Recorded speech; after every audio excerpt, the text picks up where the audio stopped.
Hey, I'm Marvin, and I'm making a 3D platformer about a small rock that can manipulate time. Last devlog I focused on finding the visual art style for the game, and I tested a lot of workflows for texturing. And then I finally decided on hand painting most of the environment. The focus for this month was improving the rolling and leaping mechanic and polishing visuals for them as well. For the rolling rework, I started with a new animation for rolling. It was a placeholder before, and it was an animation that didn't look that good for a long time. So I researched other games like Mario Odyssey and improved my animation by making it snappier, and the feet now kind of move into Pebble's body, which still looks weird, but it's not that noticeable when playing the game at normal speed. So rolling felt a lot more natural now. Then I added dust clouds to rolling as well. I noticed that Pebble could jump when rolling, which led to a kind of flip animation on accident, and I thought it looked pretty cool, and I don't know if this would break anything in the game, so I left it in for now. Maybe I'll make this into a brand new movement mechanic where you have to roll and jump while rolling, so you jump a little farther in comparison to a normal jump. And I was pleased with the animation for now, so I moved over to the next movement mechanic, which was the leaping rework, and I improved the animation for leaping as well. And I noticed that bumping against the wall felt very bad for some reason. When rolling or leaping against the wall, Pebble squashes a bit and falls down, but it didn't really look believable, so I added an animation for that, and Pebble now bounces away from the wall.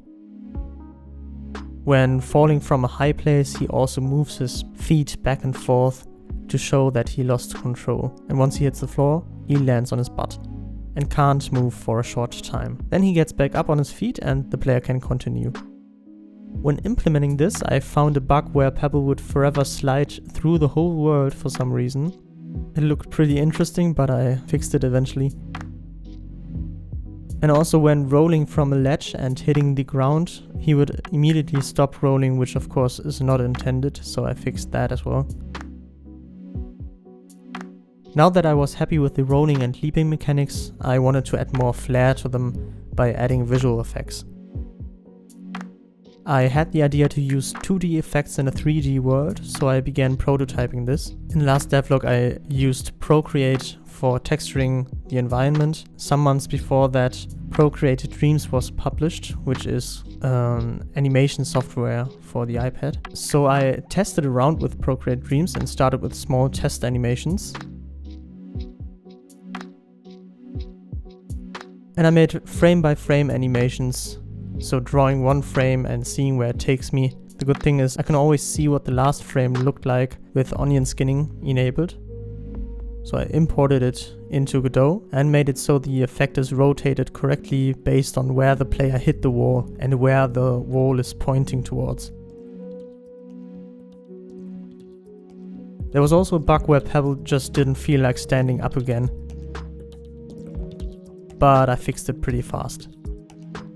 I wanted to make the same thing for rolling, so I made a small dust particle effect and spawned it into the world while Pebble is rolling, and they delete themselves once the animation is done.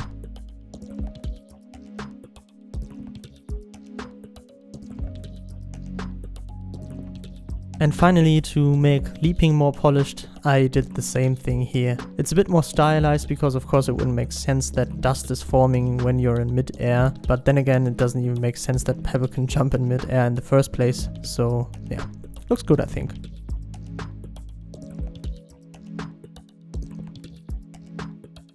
Around that time I had an idea for the hub level of the game. So an area where the player is constantly returning to, and maybe you can enter some levels from that place. It's kind of like Peach's Castle in Mario 64.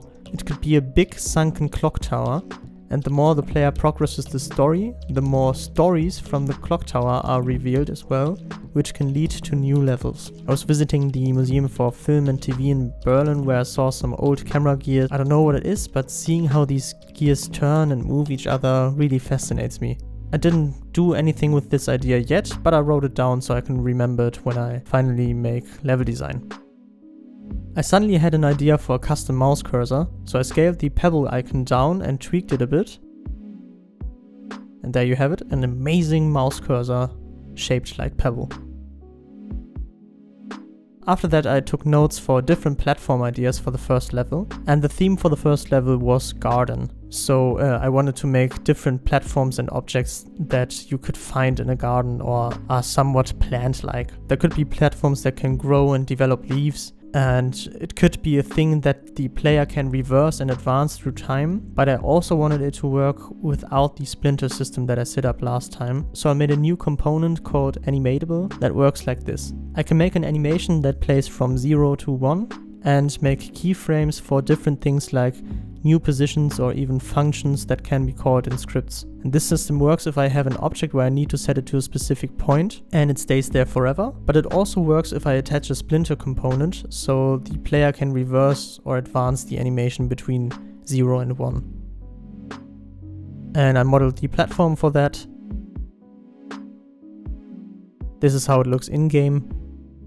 And now it can be a platform that can't be interacted with, but it can also be something that the player can move. I just have to set it up in editor.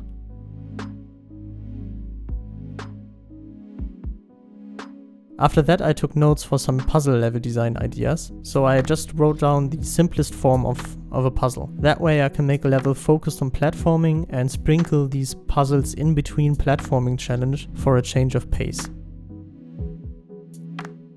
Then I block out at the garden area, so I started with landmarks that the player has to go to. They're really big so they can be seen from anywhere in the level, so the player constantly has a kind of compass.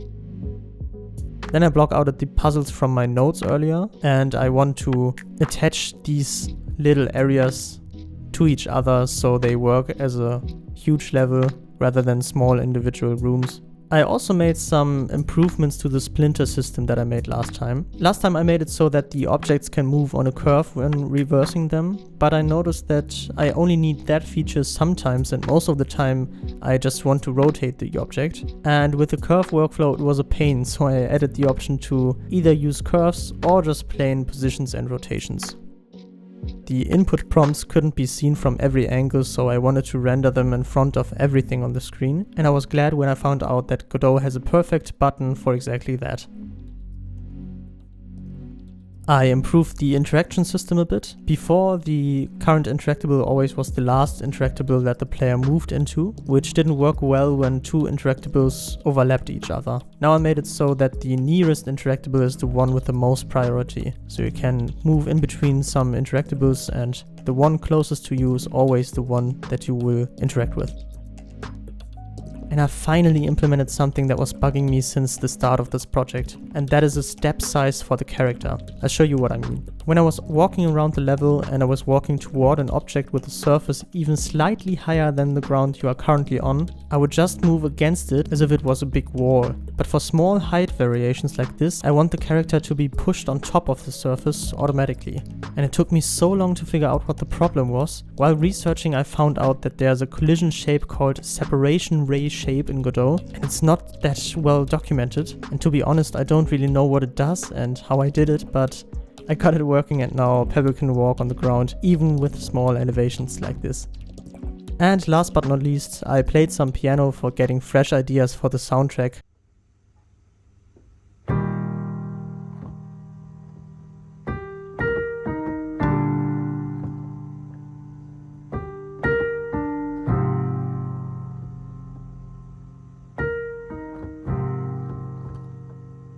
So that's the progress for this month. I've been working on the foundation for the project forever. I finally want to make a finished level, and I'm afraid of that, so I will do it. And once I hit a roadblock, I will know what I'll need in the future. If you like this devlog, I'd really appreciate it if you wishlisted Pebble on Steam. Okay, that's it for now. I'll see you in the next devlog.